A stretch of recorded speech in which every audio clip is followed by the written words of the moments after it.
walladzina amanu wattaba'athum dzurriyyatuhum biimanin alhaqna bihim dzurriyyatahum. Orang-orang yang beriman, ya, dan keturunan mereka ikut beriman, kami akan kumpulkan mereka di surga. Jadi cita-cita rumah tangga itu yang tertinggi, cita-cita tertingginya bagaimana bisa masuk surga sekeluarga. Karena kalau pernikahan versinya hanya dunia, dia akan berpisah dengan kematian. Ya, makanya kata Syekh Al-Qarni, laisal mautu firaq. Mati itu bukan perpisahan.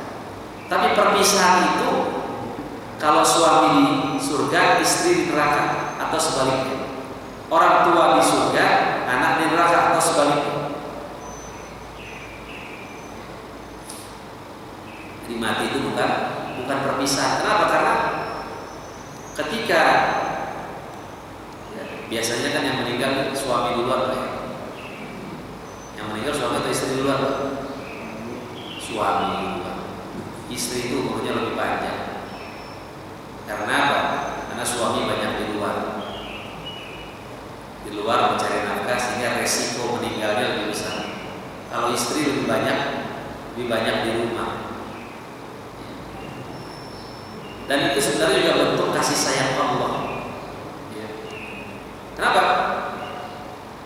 Anak itu mungkin masih lebih selamat kalau ditinggal bapaknya daripada ditinggal ibunya.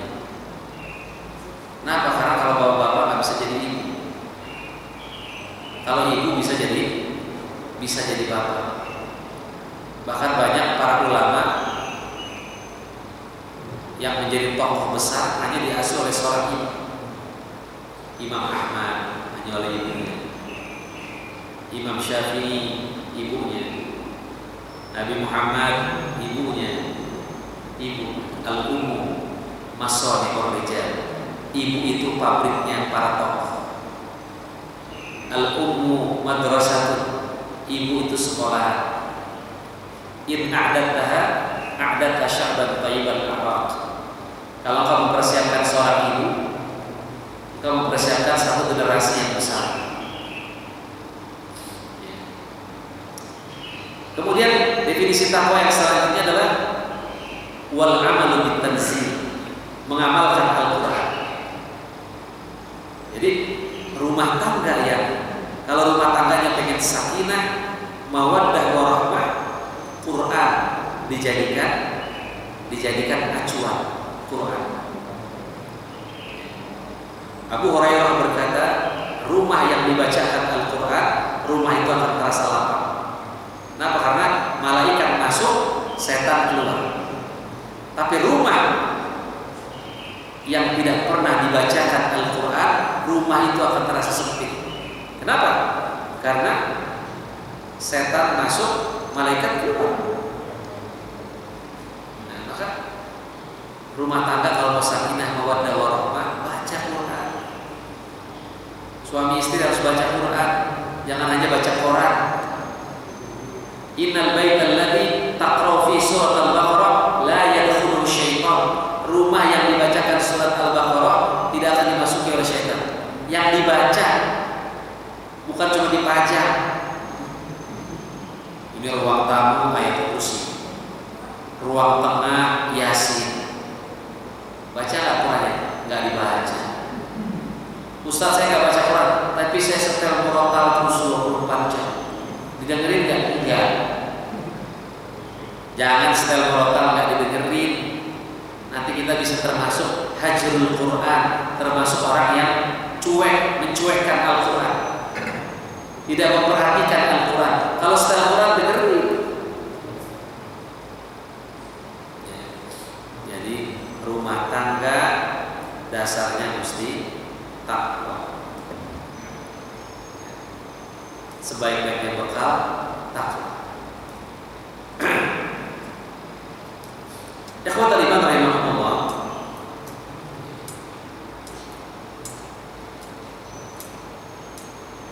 Kemudian juga ya ayyuhalladzina amanu taqullaha wa qulu qawlan sadida yuslih lakum a'malakum wa yaghfir lakum dhunubakum wa may yuti'illaha wa rasulahu faqad faza fawzan 'azima.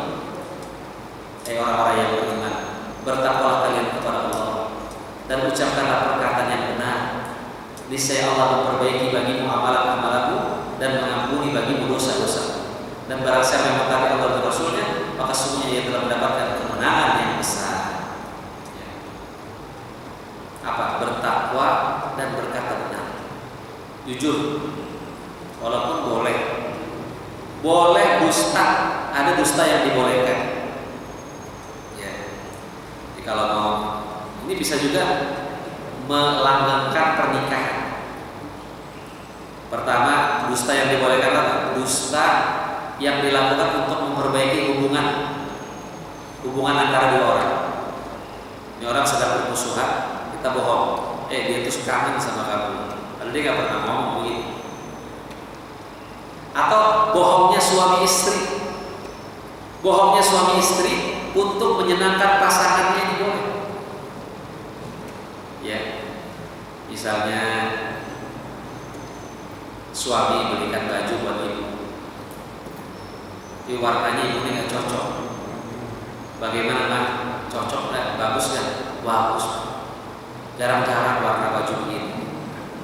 Baru saya temuin kayak gitu. Atau istri masak kurang enak, ya nggak apa-apa, mungkin kita puji.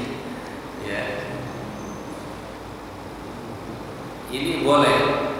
Atau misalnya sudah menikah lama, istri nanya sama suami, masihkah kau mencintai Bang? Apakah masih mencintai sama seperti dulu? 100%? Masih. Bahkan kata suaminya 200%. Padahal dalam hati enggak. Ya. Boleh nggak? Dusta? Boleh. Kalau jujur, repot. Sebenarnya sih udah bosan mah. Jadi kalau jujur malah repot. Ya. Karena ujian pernikahan itu kan apa? Hidup yang lama bersama orang yang sama. Besok dia lagi orang. Minggu depan dia lagi. Tahun depan dia lagi. Masa mau diganti? Ikhwata rahimahullah. Kemudian sunnah walimah juga, sunnah menikah juga melaksanakan walimah. Walimatul urus. Ya. Kata Nabi bahkan aulim walau bisyatin. Lakukanlah walimah walaupun dengan seekor kambing. Nah, kalau walimah, ketika kita mengadakan walimah, apa niatnya? Yang pertama, niatnya itu mengumumkan pernikahan. Nikah itu kan mesti diumumin. A'linu an-nikah, umumkan pernikahan. Ustaz, ibadah nikah itu kan ibadah itu nggak boleh riya. Jadi nikah boleh bilang-bilang. Nah ini salah ya. Ada ibadah yang harus jadi syiar. Karena nikah ini syiar, ya, syiar. Maka dia harus diumumkan supaya apa? Supaya juga tidak jadi fitnah. A'linu an-nikah, umumkan. Dan ketika kita mengadakan walimah, niatnya apa? Kasih makan orang. Jangan niatnya dagang. Ya. Jangan ketika walimah niatnya dagang. Modal walimah 50 juta. Baliknya harus 100 juta. Ini namanya dagang, bukan walimah. Kalau walimah niatnya kasih makan orang. Ayo Islam khair, Nabi ditanya, Islam apa yang baik? Tut'imut ta'am, ngasih orang makan. Bahkan ada di suatu tempat yang amplopnya itu dibacain, Pak, ditulis. Ya enggak? Kalau orang kondangan ditulis dari Bapak A di 100.000, Bapak B 200.000, ditulis. Nanti kalau pas dia ngadain lagi, dibalikin tuh, palingnya dengan jumlah yang sama. Jadi kayak utang. Niatnya ngasih makan orang, mau balik modal mau enggak ada urusan.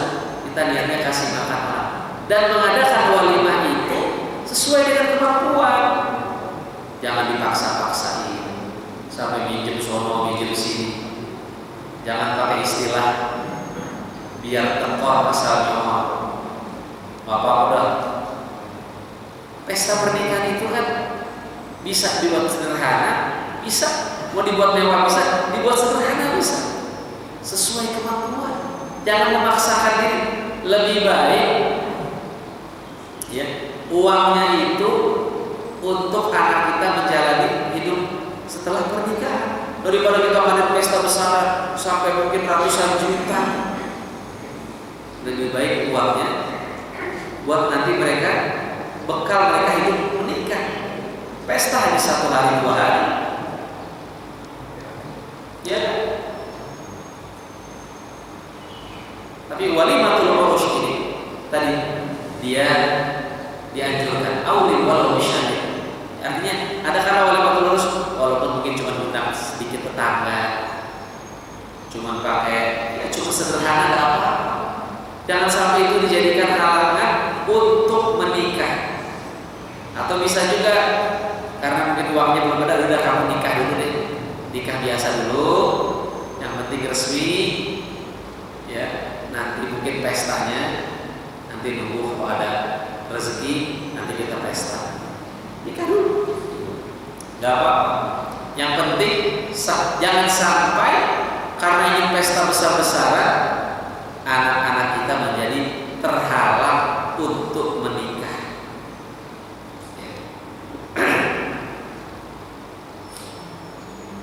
Nah, apa hukumnya mendatangi walimah? Hukum mendatangi walimah, walimatul urus. Ya sebenarnya kan dalam Islam itu yang ada walimatul urus, yang ada. Tapi karena adat dan istiadat walimah itu jadi banyak. Ada walimatul khitan, walimah khitan, mereka ada walimah khitan. Tapi kalau karena mau nikahin kelamaan, akhirnya anaknya sunat dipestain. Karena mau nikah kelamaan. Ya. Kenapa? Karena kalau sunat kan nggak perlu diumumin lah. Sunat perlu nggak diumumin. Orang sunat, orang dihitan nggak perlu diumumin. Karena itu nggak menjadi fitnah. Anak saya dihitan itu baru lahir langsung dihitan.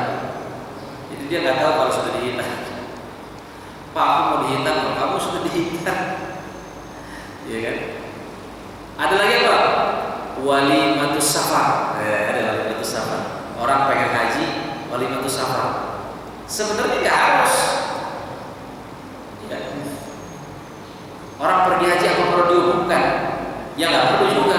Ya dia cukup bilang sama keluarganya saya pengen pergi haji. Ya. Nggak perlu juga diumumkan. Ya. Ya tapi kalau mau diadakan ya boleh-boleh saja, boleh.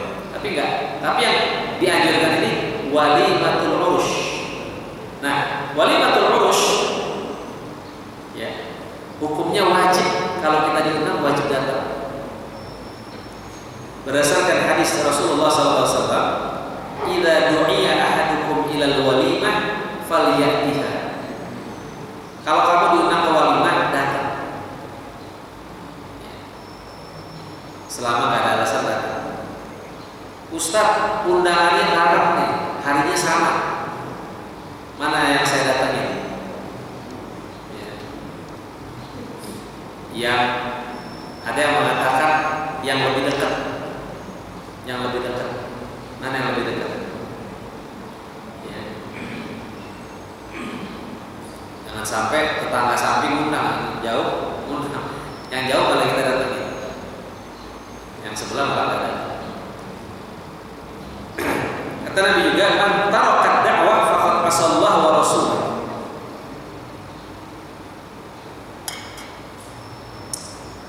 Siapa yang meninggalkan undangan tersebut, maka ia telah mendurhakai Allah dan Rasul.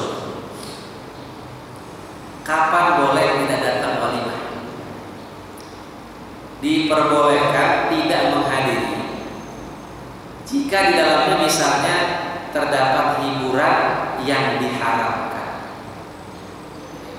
Misalnya ada dangdutan, ya, ada dangdutan, penyanyinya juga pakaiannya seperti itu, seronok, boleh kita nggak datang. Yang sangat menyedihkan itu saya suka sedih ya. Kalau orang ngadain akad nikah pakai dangdutan, terus penyanyi dangdutnya ngomongnya apa? Semoga menjadi keluarga sakinah mawaddah warahmah ya. Ini seperti apa ya? Ya seperti sesuatu yang kontradiksi. Ya bagaimana mau sakinah mawaddah warahmah kalau walimahnya dengan yang haram, ya dengan sesuatu yang haram. Masih banyak hiburan-hiburan yang halal lah gitu ya. Bisa nasyid, ya. Coba jangan sampai tadi ya. Pernikahan itu dimulai dengan maksiat. Pernikahan itu kan ibadah. Nikahnya di masjid. Tapi habis nikah dangdutan. Ya. Apalagi ngadain walimahnya di masjid terus dangdutan lagi. Itu lebih parah kan? Ya. Coba nikah itu ibadah, maka jangan kotori dia dengan maksiat. Kalau mau ada hiburan boleh di sini, kata Nabi apa? Nah makanya tadi ya, ketika niat nikah itu bukan dagang, saya lanjutkan dulu tadi. Nah maka kata Nabi apa? Syarrut ta'am ta'amul walimah. Seburuk-buruknya walimah itu adalah yud'a ilaiha al-aghniya wa yutrakul masakin. Yang diundang cuma orang kaya doang karena ngarepin amplopnya. Kalau orang miskin nggak ada amplopnya, amplop kosong pada masuknya. Jadi yang diundang hanya orang-orang kaya saja.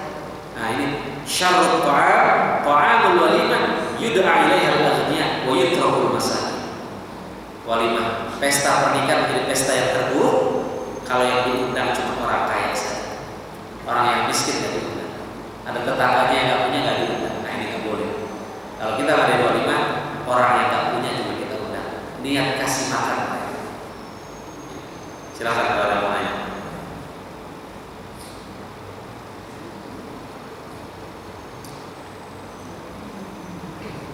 Jangan mau bertanya.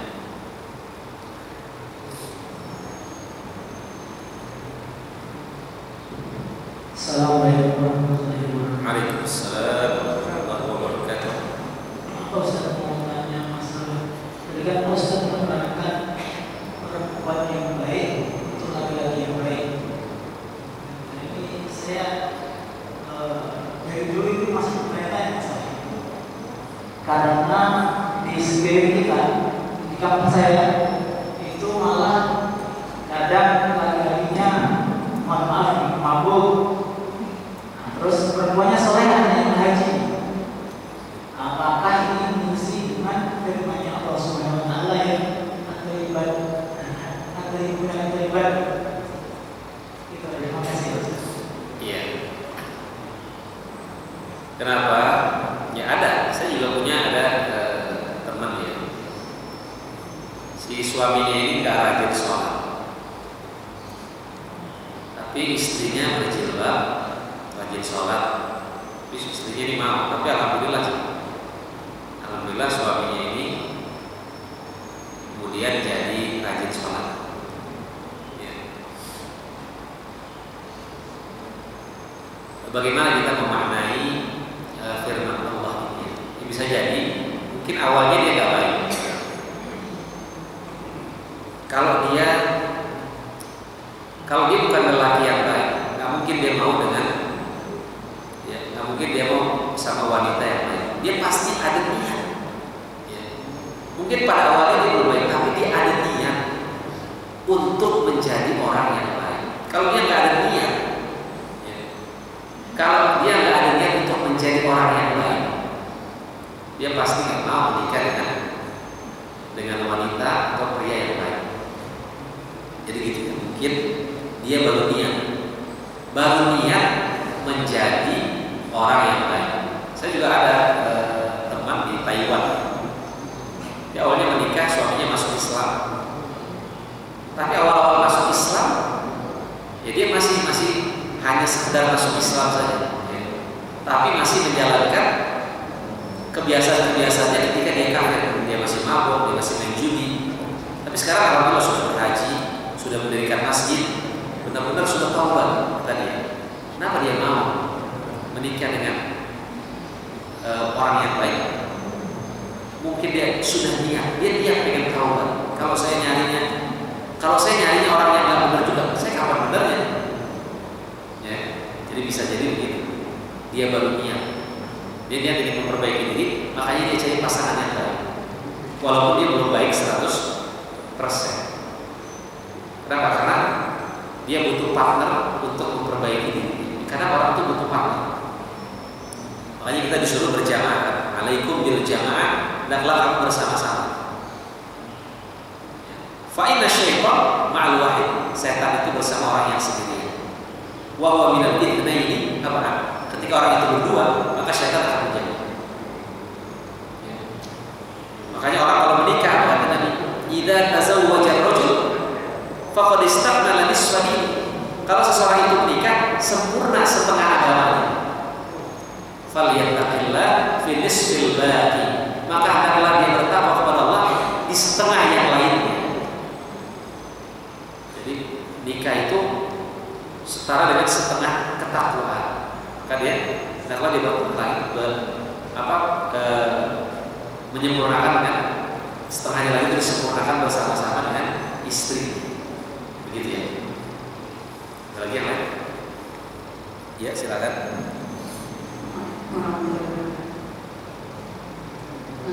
Gimana Ustaz, pertanyaannya, Ibu saat ada fenomena ada seorang akhwat secara warisan itu mampan lah, tapi secara usia itu sudah cukup tua. Lalu ada seseorang yang ingin menjodohkan dengan cuma wanita ini tidak pede karena usianya kan lebih sampai 10 tahun Ustaz. Nah, dari kata Ustaz kita namanya itu adalah menggunakan suatu agama. Nah, bagaimana halnya kita yang memiliki niatan yang baik karena dirinya sama-sama mempunyai ekor yang baik, sepupu. Nah, cuma bagaimana memotivasi seorang akhwat ini untuk bisa menikah soalnya nah, ikhwan ini masih hanya dulu meminta CV-nya dulu kan tidak tercapai. Nah, itu cuma wanita yang kurang pede. Nah, itu bagaimana Ustaz? Karena kita salah satunya kan untuk menyatakan itu kan kita juga belum mendapatkan pahala. Karena menciptakan suatu generasi yang berani. Bagaimana ya untuk bisa mereka bisa menikah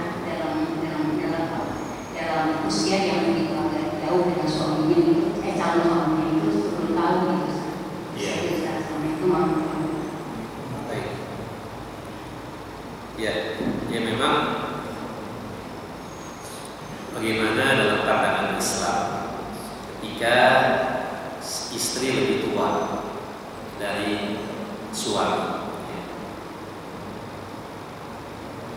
Ya sebenarnya tidak masalah. Ya, tidak masalah. Bahkan saya punya guru di mana istrinya itu kalau nggak salah 13 tahun lebih tua darinya. Ya. Jadi tadi masalahnya mau nggak menerima itu aja. Ya. Sebenarnya mau nggak saling membuka hati untuk menerima. Kalau mau, ya silakan. Ya sebagaimana Rasulullah SAW, ya Rasulullah juga kan nikah umur 25, istrinya 40, lebih dari 15 tahun. Ya, dari 15 tahun. Ya, ada beda 10 tahun. Walaupun sekarang rata-rata laki-laki itu nggak mau. Ya, laki-laki itu nggak mau kalau si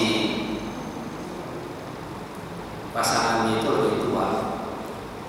Kenapa? Biasanya karena ini masalah si suami ini karena pengen mungkin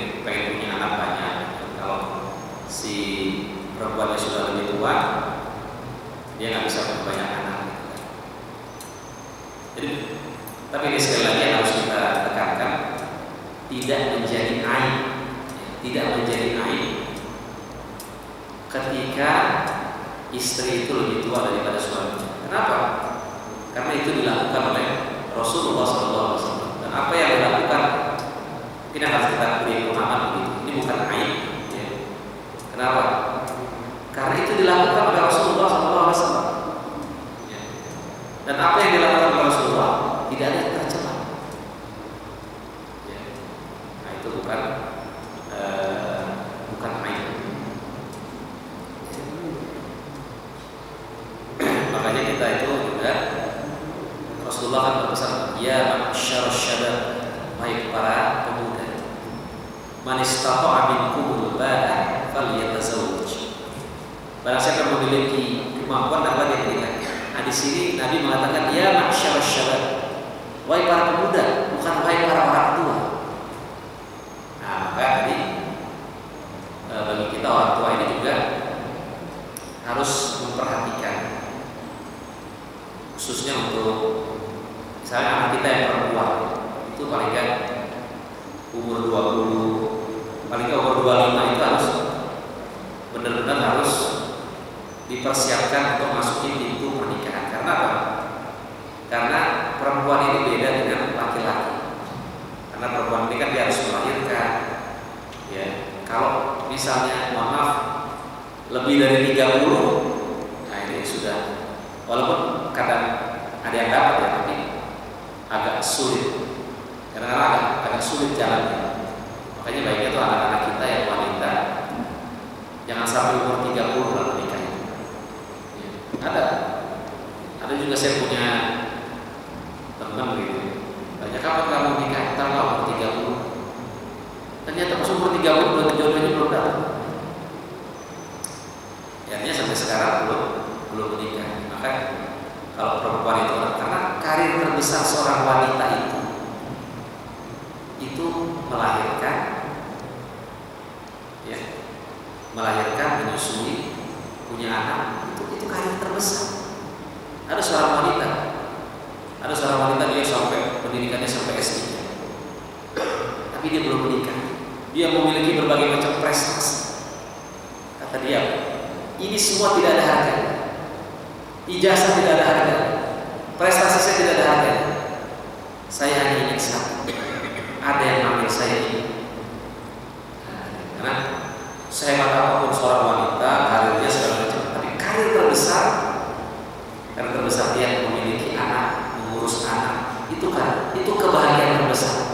Bohong ketika seorang wanita dia merasa cukup bahagia ketika dia punya karir, bahagia dia, tapi kebahagiaan terbesar dia mengurus keluarga. Kalau laki-laki ya tadi paling 25, juga jangan terlalu tua. Nah, kalau terlalu tua nanti jaraknya dengan anak terlalu jauh. Energi dia untuk mencari nafkah sudah habis. Makanya Nabi mengatakan, ya ma'syar syabab. Jadi jangan terlalu muda, juga jangan terlalu tua. Khairul umur awsatuha. Sebaiknya urusan yang pertengahan. Ya, wanitanya 20 atau 25, laki-lakinya 25 gitu ya. Karena terlalu muda juga gampang bercerai, emosinya belum stabil juga. Nah, jadi yang pertengahan. Jadi itu sekali lagi ditanamkan bahwa itu bukan aib selama ya sekufu ini juga masuk juga umur ya sekufu. Tapi kalau bisa menerima nggak apa-apa. Yang penting mau menerima, ya mau menerima bahwa istrinya lebih tua dan dia nggak malu. Nah ini jangan sampai dia malu. Dia malu punya istri lebih tua. Yang teman saya ini alhamdulillah dia nggak malu punya istri lebih tua, dia jalan bareng segala macam. Jangan sampai nanti saya malu teman istri saya lebih tua. Yang penting itu jangan sampai dia merasa malu. Mau menerima kelebihan dan kekurangan pasangan. Itu mungkin ya. Ada lagi? Cukup? Baik. Mungkin kita cukupkan kajian kita pada kesempatan kali ini. Mudah-mudahan ada manfaatnya yang benar dari Allah, yang salah dari diri saya sendiri. Kita tutup dengan doa kafaratul Asyhadu